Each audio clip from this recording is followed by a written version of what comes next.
एक जमाना था जब लोगों के यहाँ टेलीफोन होते थे तो ऐसा लगता था कि ये लोग वाकई अमीर हैं। फिर एक दौर वो भी आया जब लोगों के पास अगर मोबाइल फोन होते थे तो ऐसा लगता था कि इनसे बड़ा रईस तो इस दुनिया में कोई नहीं है। फिर एक दौर वो भी आया जब लोगों के पास अगर गाड़ी हो तो समझिए कि मोहल्ले के सबसे रईसों में उनका नाम शामिल है। लेकिन अब ऐसा कुछ भी नहीं है। लेकिन उस जमाने की वो बात जो आज भी एग्जिस्ट करती है वो है लैंग्वेज बैरियर। यानी कि पहले जमाने में जो इंग्लिश बोलता था उसे लोग ऊंची निगाहों से तो देखते ही थे, लेकिन आज के जमाने में भी स्थिति में कोई फर्क नहीं आया है, बल्कि अंग्रेजी बोलने वालों को उन लोगों की तुलना में काफी ऊंची दृष्टि से देखा जाता है जो अंग्रेजी नहीं बोल पाते। अब ऐसे में आपने कई बार ऐसा देखा होगा कि हाई पोजीशंस पर बैठे हुए लोग भी कई बार लैंग्वेज बैरियर के चलते शर्मिंदा हो जाते हैं। लेकिन जब ये कहानी नए जमाने की IAS ऑफिसर सुरभि के साथ हुई, इसको एक चैलेंज की तरह लिया। आज की हमारी कहानी डेडिकेटेड है IAS ऑफिसर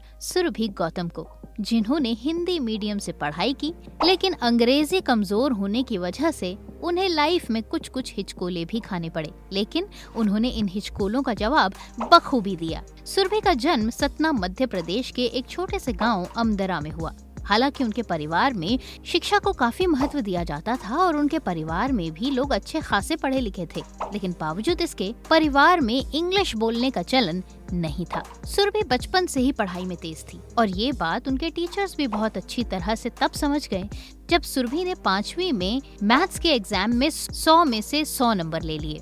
सुरभि के टीचर सुरभि के इस रिजल्ट से बेहद खुश थी। उन्होंने सुरभि को पास बुलाया और पीठ थपथपाते हुए कहा कि तुमने मैथ्स में पूरे 100% मार्क्स लिए हैं और ऐसा किसी बच्चे के लिए कर पाना काफी मुश्किल है और इससे ये साबित होता है कि तुम काफी इंटेलिजेंट हो। टीचर की इस शाबाशी और पढ़ाई के प्रति सुरभि की रुचि, इन दोनों ही चीजों ने सुरभि को आगे बढ़ने के लिए प्रेरित किया। लेकिन सुरभि की जिंदगी में परेशानियां बस वहीं तक नहीं थी कि उसे लैंग्वेज बैरियर था, बल्कि उसे उसी समय कुछ फिजिकल प्रॉब्लम्स भी होने लगी। सुरभि को अक्सर जोड़ों में दर्द हुआ करता था।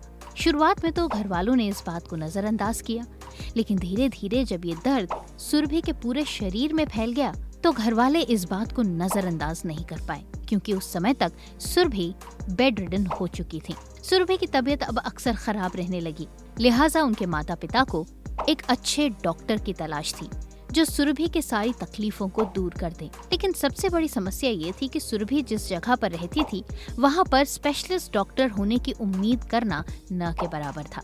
लिहाजा माता पिता को सबसे बड़ी चिंता यही सता रही थी कि आखिर सुरभि के इस दर्द का कारण क्या है और इसका निवारण कैसे हो सकता है। माता पिता ने आखिरकार एक दिन फैसला ले ही लिया और सुरभि को लेकर जबलपुर चले गए, जहां पर उन्हें पूरी उम्मीद थी कि स्पेशलिस्ट डॉक्टर सुरभि की तकलीफ को पकड़ ही लेंगे। आखिरकार डॉक्टर्स ने जब सुरभि को चेक किया तो पता चला कि सुरभि को रूमेटिक फीवर है और अगर ज्यादा समय तक इस फीवर को नजरअंदाज किया जाए तो इंसान की मौत भी हो सकती है। सुरभि के माता पिता ने उस समय चैन की सांस ली जब उन्हें पता चला कि सुरभि की बीमारी का असली कारण क्या है। लिहाजा अब उन्होंने पूरी शिद्दत से सुरभि के इलाज को अपना पहला फोकस बना लिया। डॉक्टर ने सुरभि को हर 15 दिनों में एक इंजेक्शन देने की सलाह ली। गांव में कोई भी ऐसा डॉक्टर नहीं था जो हर 15 दिन में आकर सुरभि को वो इंजेक्शन लगा दे या फिर सुरभि वहां जाकर इंजेक्शन लगवा ले। लिहाजा हर 15 दिनों में सुरभि के माता पिता सुरभि को लेकर जबलपुर जाते थे। इस दौरान सुरभि की पढ़ाई पर काफी फर्क भी पड़ा, लेकिन सुरभि ने अपने उस फर्क को दूर करने के लिए घर पर और ज्यादा पढ़ाई करनी शुरू कर दी। सुरभि पढ़ाई करती थी और साथ ही साथ उस पढ़ाई में इस दर्द को भुलाने की कोशिश करती थी जो उसके शरीर को हर दिन तोड़ रहा था। लेकिन सुरभि ने हार नहीं मानी। इलाज के साथ साथ जब हाई स्कूल में सुरभि का एग्जाम हुआ और रिजल्ट आया तो सबको हैरान करते हुए सुरभि ने इस बार भी हाई स्कूल में मैथ्स में 100% मार्क्स लिए और उसी के साथ सुरभि को राज्य स्तर पर प्रतिभाशाली विद्यार्थियों में गिना जाने लगा। सुरभि को लेकर कई सारी खबरें छपी, अखबार में सुरभि का नाम आया और सुरभि, जिसने ये साबित कर दिया जिंदगी की तकलीफों को झेलते हुए भी अपने लक्ष्य की तरफ हर पल आगे बढ़ती जा रही है। एक अखबार में ये खबर भी छपी कि सुरभि कलेक्टर बनना चाहती है, लेकिन उस समय तक सुरभि को ये पता ही नहीं था कि कलेक्टर क्या होता है। लिहाजा सुरभि ने इस वर्ड के पीछे छुपी हुई अननोन इन्फॉर्मेशन को जानना शुरू किया। जब जान लिया तो ये मान लिया कि मुझे भी IAS ऑफिसर ही बनना है और फिर सुरभि की तैयारी शुरू हो गई। सुरभि ने भोपाल के एक इंजीनियरिंग कॉलेज में इलेक्ट्रॉनिक्स और कम्युनिकेशंस में एडमिशन लिया। वो कहते हैं ना कि अपने इलाके में तो हर कोई शेर होता है, लेकिन जब आप दूसरे के इलाके में जाते हैं तब आपकी असल परीक्षा शुरू होती है। गांव में तो सुरभि की तूती बोलती थी, लेकिन जब शहर में सुरभि ने इंजीनियरिंग कॉलेज में एडमिशन लिया तो उसे एहसास हुआ कि यहाँ तो दुनिया पूरी ही बदली हुई है और यहाँ पर असली शेरों से उसका मुकाबला है। लेकिन क्योंकि सुरभि हिंदी मीडियम की स्टूडेंट थी और वहाँ पढ़ने वाले ज्यादातर बच्चे इंग्लिश मीडियम से थे, लिहाजा सुरभि की हालत यहाँ पर खराब होने लगी। धीरे धीरे सुरभि का खुद पर से कॉन्फिडेंस हटने लगा। सुरभि को ये लगने लगा कि यहाँ पर सुरभि से ज्यादा इंटेलिजेंट बच्चे हैं और इनके बीच में सुरभि का सरवाइव करना काफी मुश्किल है। लेकिन सुरभि ने यहाँ पर भी हार नहीं मानी। सुरभि ने देखा कि इंग्लिश बोलने वाले बच्चों को तो यहाँ पर ज्यादा सीरियसली लिया जाता है, लिहाजा अगर सुरभि को भी अपना डंका यहाँ पर बजवाना है तो उन्हें भी अंग्रेजी पर काम करना होगा। लिहाजा सुरभि ने अपनी इंग्लिश सुधारने पर काम करना शुरू कर दिया। वो खुद से अंग्रेजी में बात करती थी, ऐसे जैसे कि कोई सिरफिरा खुद से बात करता हो। सुरभि अक्सर अपने आप से बात किया करती थी, क्योंकि बाहर निकलकर अगर टूटी फूटी इंग्लिश में किसी और से बात करेगी तो और मजाक उड़ जाएगा। लेकिन सुरभि ने अपने इस चैलेंज को बहुत जल्द ही पूरा किया और साथ ही साथ अपनी इंजीनियरिंग की पढ़ाई में भी वो लगातार डट कर पढ़ाई करती रही, जिसका रिजल्ट ये रहा कि ग्रेजुएशन के फर्स्ट सेमेस्टर में सुरभि ने टॉप किया और इसके लिए उन्हें कॉलेज चांसलर अवार्ड भी दिया गया।